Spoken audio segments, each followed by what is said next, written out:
Voice of Indonesia.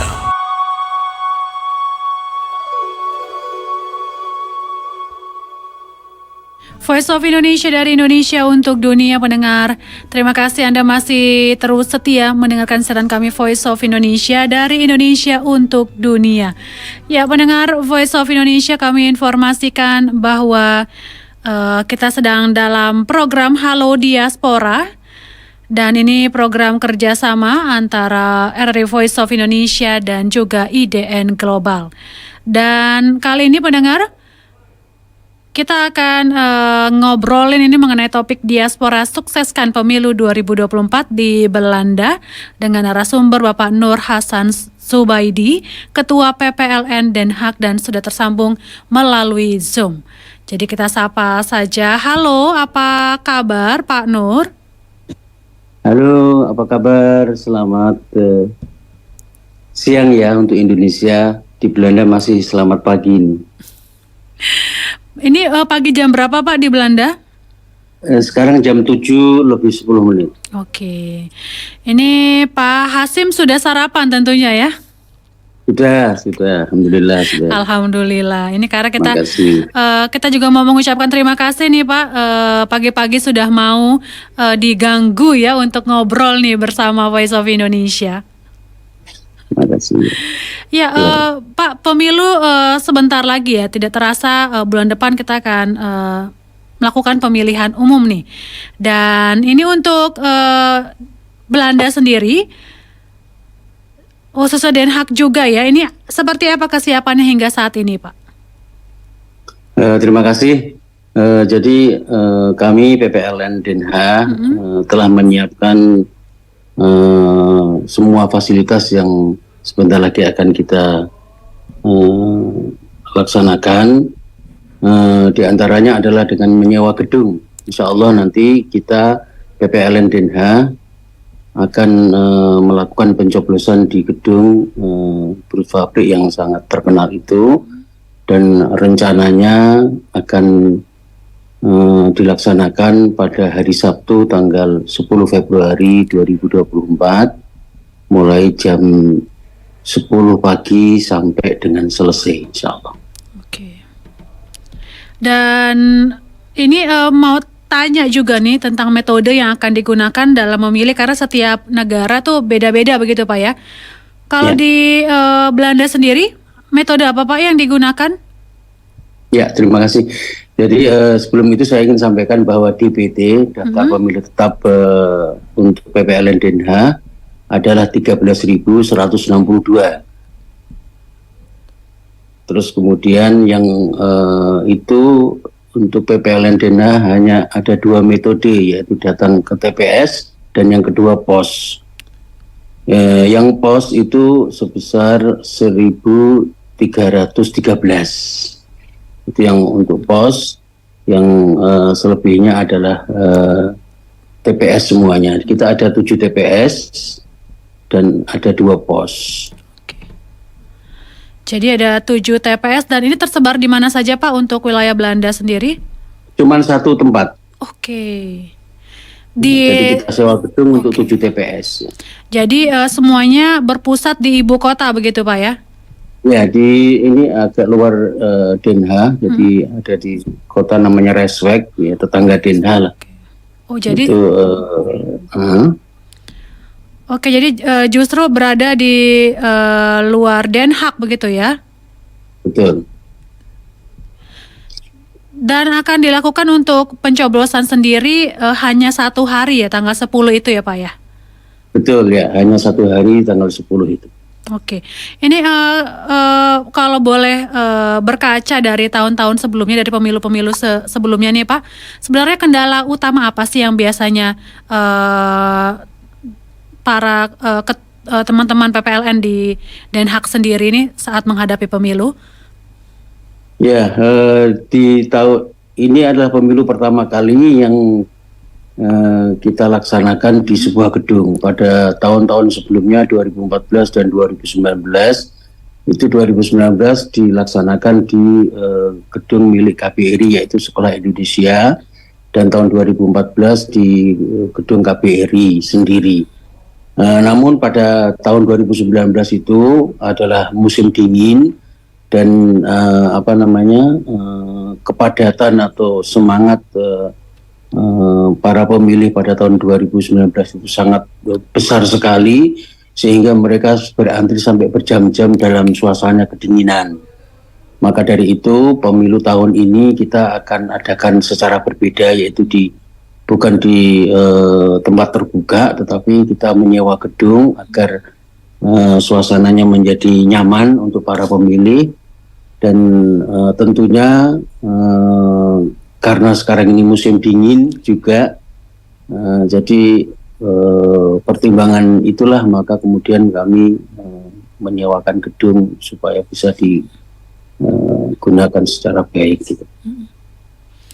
Dan berkaca dari pemilu-pemilu sebelumnya, untuk partisipasi para WNI di sana ini seberapa besar nih Pak? Ya, pada tahun 2019-2014 itu sekitar 60%, dan kami harapkan pada tahun ini sekitar 75-80% partisipan dari para pemilih itu, mudah-mudahan. Mudah-mudahan ya, supaya meningkat di tahun ini Pak ya, karena tadi cerita Pak Hashim sendiri, mereka tuh antusias banget ya sampai ngantri-ngantri gitu ya. Tapi memang karena cuaca nih pendengar sedang musim dingin di sana, kalau di luar kan menunggu juga kasihan sekali ya, masyarakat harus mengantri sambil menunggu di luar, jadi disewakan gedung. Jadi ini dari jam 10 pagi sampai selesai. Pengalaman tahun-tahun sebelumnya sampai tengah malam gak nih Pak mencoblosan? Sampai tengah malam ya, sampai tengah malam. Memang mungkin kita tidak menyamakan dengan sistem tahun 2019, karena tahun 2019 itu memang sangat membludak dan kemudian di tempatnya di luar. Nah, untuk tahun sekarang ini kita mencoba untuk mempercepat proses itu ya, supaya mereka tidak terlalu lama berlama-lama di dalam lokasi TPS tersebut. Maka dari mulai awal kami sudah menyiapkan beberapa persiapan, diantaranya adalah membuat scan barcode supaya registrasinya lebih cepat, dan verifikasinya pun sudah dilakukan sejak mulai masuk gedung, sehingga ketika yang bersangkutan ini, pemilih ini sudah masuk ke area TPS, ruang tunggu TPS, maka sudah dipastikan yang bersangkutan sudah lengkap secara data, sehingga tidak banyak lagi proses yang dilakukan oleh KPPSLN saat menerima pemilih ini. Itu langkah yang kita laksanakan pada saat ini. Oke. Dan ini akan dihitung untuk surat suara itu pada tanggal 14 untuk surat suara TPS. Lalu untuk pos sendiri Pak? Pos tanggal 17. Oke. Dan sekaligus rekapitulasi semuanya itu di tanggal 17 nanti. Oke. Jadi akan dihitung tanggal 17 sekalian semuanya Pak ya, baik yang via pos begitu ya?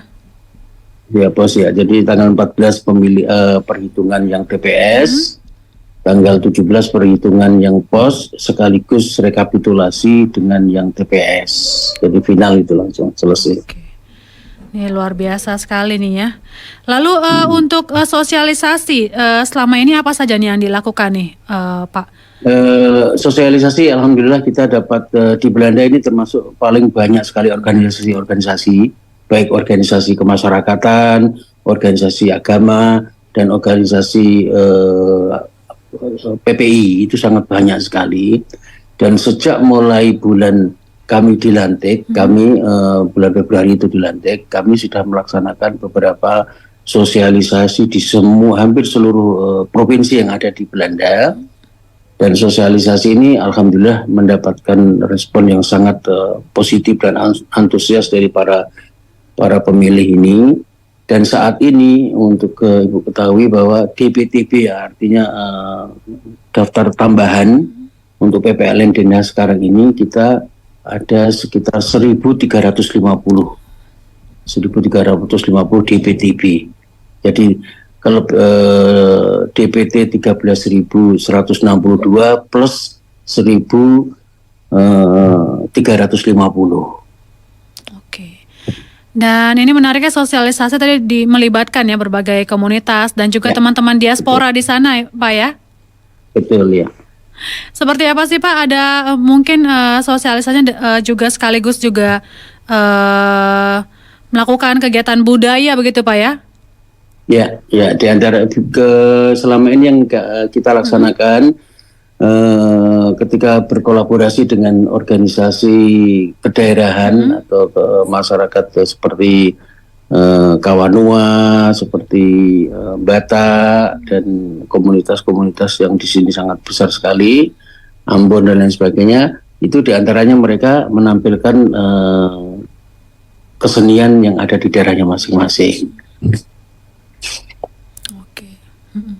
Jadi ini menyenangkan begitu ya sosialisasinya. Sangat menyenangkan ya. Apalagi kalau ketemu juga dengan warga negara Indonesia lainnya ini makin seru ya. Tambah lagi kalau ada kulinernya Pak ya. Pasti itu termasuk salah satu keharusan ya. Kalau kita berkumpul itu pasti harus ada kuliner, dan alhamdulillah untuk di Belanda ini insya Allah nggak terlalu kangen-kangen banget lah untuk makanan Indonesia, karena hampir semua tempat ada di sini. Betul ya, nggak tidak seperti negara-negara Eropa lainnya mungkin Pak ya. Ya betul ya. Di sini banyak ini Pak ya, di sana banyak rumah makan Indonesia ya. Banyak sekali ya. Kemarin terakhir itu tercatat sekitar 400 sampai 600 restoran di Indonesia, rumah makan bentuknya restoran, toko atau warung Indonesia di seluruh Belanda. Oke. Dan itu semua punya diaspora ya Pak ya? Ya. Wow. Semuanya punya diaspora Indonesia. Luar biasa ya. Jadi tadi seperti yang Pak Hasim bilang nggak terlalu kangen-kangen banget. Paling mungkin suasananya aja yang berbeda ya. Ya ini nanti makanya kemudian atas inisiasi dari Bapak Dubes dari perwakilan, di samping kita nyoblos, kita sengaja memang menyewa satu gedung yang sangat besar Bu, gedungnya besar sekali. Itu kita bagi dua gedung tersebut, yang satu untuk seluruh TPS, 7 TPS tersebut, kemudian yang separuh dari gedung yang kita sewa itu untuk kuliner. Ada sekitar 19 tan nanti kita akan ini, 19 tan makanan, dan ada sekitar 16 tan untuk produk Indonesia. Itu sudah disiapkan oleh KBRI yang akan mengatur ini dalam untuk kuliner dan stand Indonesia, sekaligus promosi untuk kangen-kangenan, karena kebiasaan kita ketika berkumpul itu tidak lepas dari makan dan juga tidak lepas dari produk yang harus kita pasarkan. Itu. Betul. Jadi sambil menunggu antrian ya, bisa melipir sebentar begitu di gedung sebelah ya. Kayaknya itu termasuk keharusan itu, karena itu pagi-pagi musim dingin sehingga perut itu juga pasti lapar, kebutuhan perut juga sangat ya.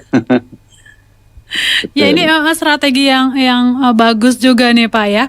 Jadi dibanding bosan menunggu kan antrian, jadi lebih baik ketika masih padat bisa coba-coba atau icip-icip kuliner di sampingnya. Itu diantaranya yang tidak ada di tahun-tahun sebelumnya. Oke, jadi baru tahun ini Pak ya, karena menyewa gedung tadi baru tahun ini ya, karena ada fasilitas gedung yang sangat besar, sangat representatif, dan gedungnya hangat lah Bu, jadi nggak terlalu mengkhawatirkan untuk kondisi kesehatan para pemilih ini, juga sekaligus untuk diplomasi kuliner lah sama produk Indonesia.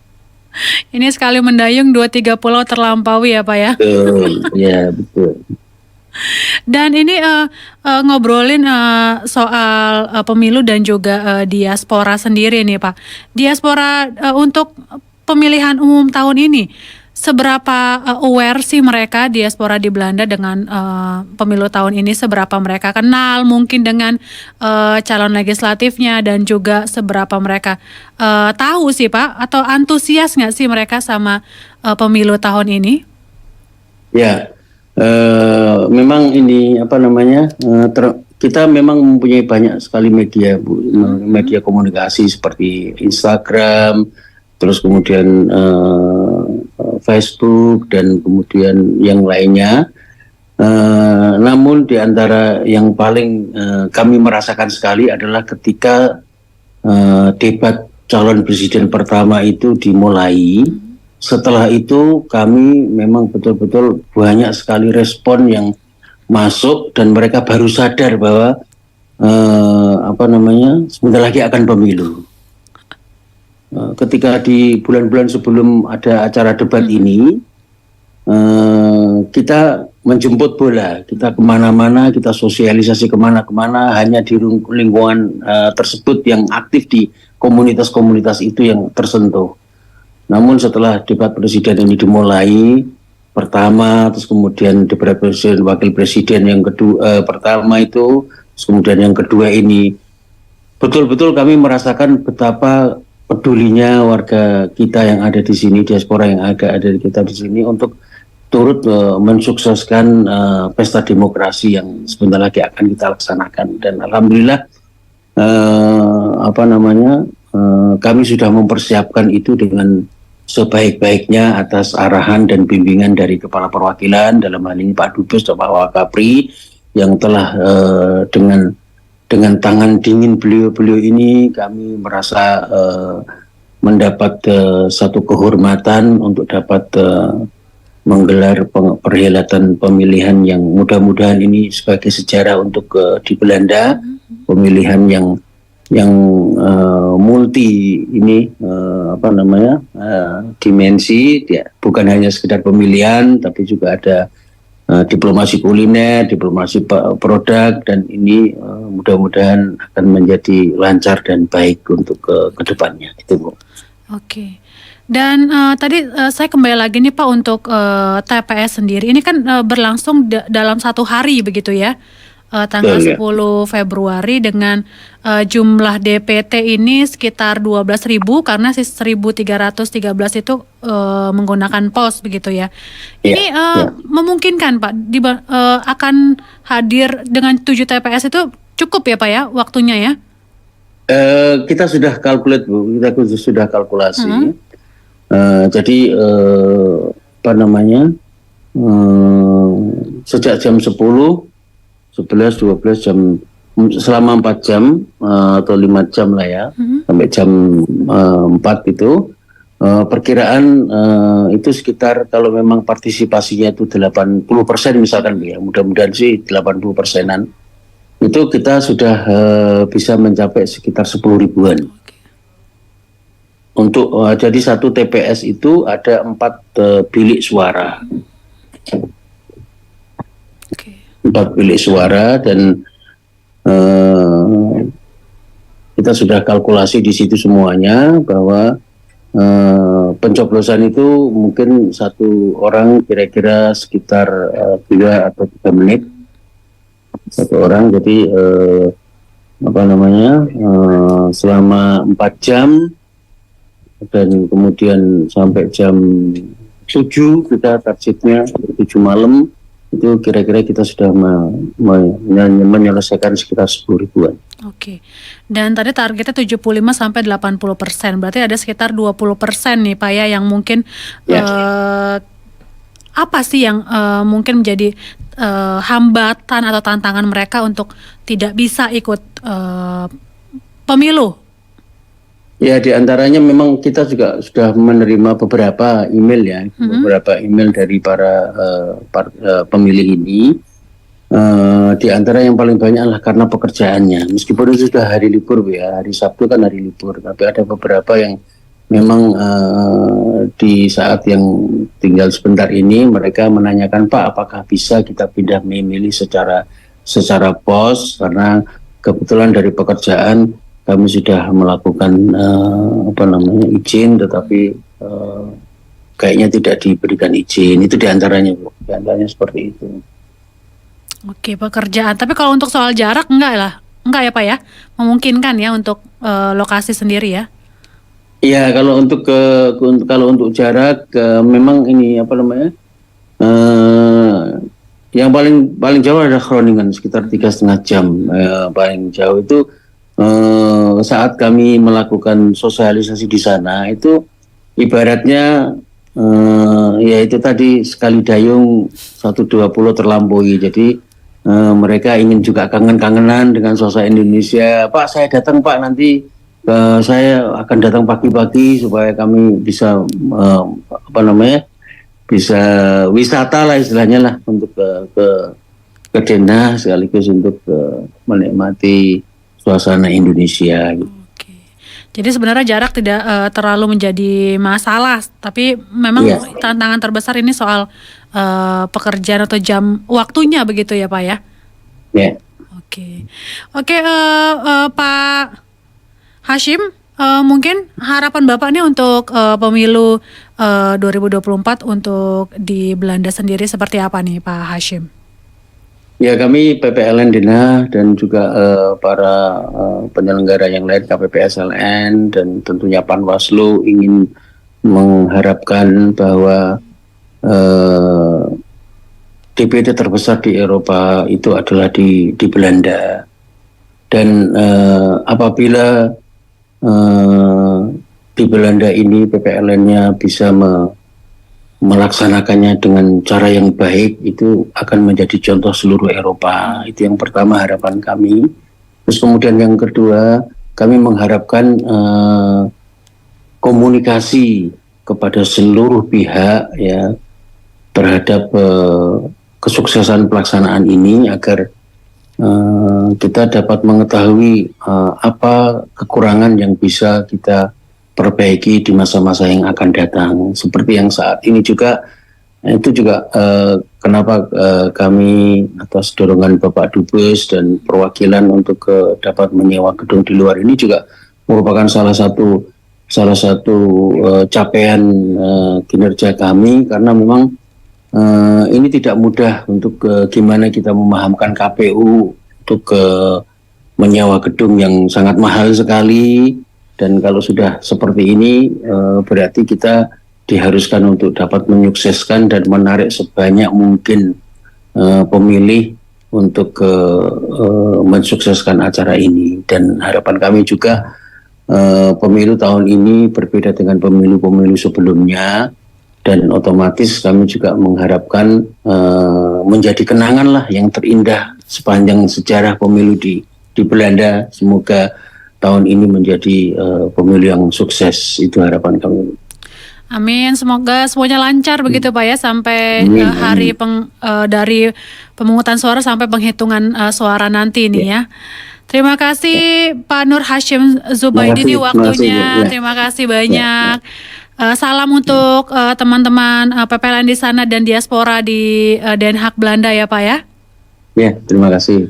Sehat selalu ya Pak Hasib. Ya, doakan, makasih ya. Terima kasih. Ya, pendengar Voice of Indonesia, demikian program Halo Diaspora dengan Bapak Nur Hashim Zubaidi. Ini selaku Ketua PPLN Den Haag terkait diaspora sukseskan pemilu 2024. Voice of Indonesia.